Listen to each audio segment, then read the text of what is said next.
The golden age of Hollywood was built on stories of grand romance and impossible beauty, but few tales are as poignant or as deeply personal as the connection shared between the suave Cary Grant and the breathtaking Sophia Loren.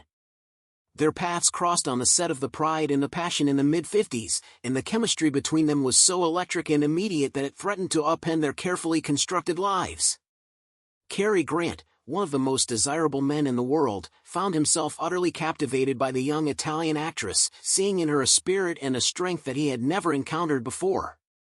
Despite the age gap and the fact that they were both entangled with other people, a profound and undeniable bond formed, leading Cary to offer her his heart and a future together in a way that he had rarely done with such vulnerability.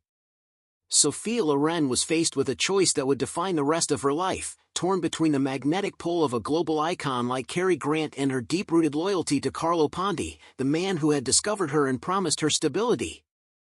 In a series of private conversations and letters that have since become part of Hollywood lore, Sophia and Cary shared a level of intimacy that went far beyond the characters they played on screen.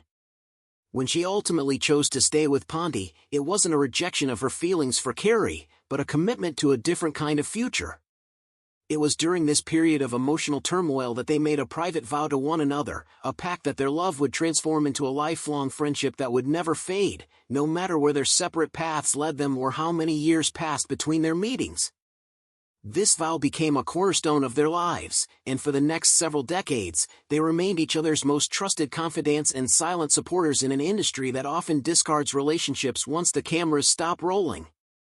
Whenever they were in the same city or faced with personal challenges, they found their way back to one another, honoring that secret promise of mutual respect and enduring affection.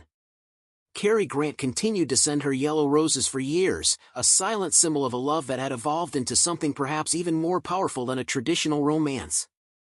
Their story is a beautiful reminder that the most meaningful connections are those that survive the test of time and the weight of difficult choices, proving that a private vow made in the heat of youth can remain a guiding light well into the twilight of a legendary life.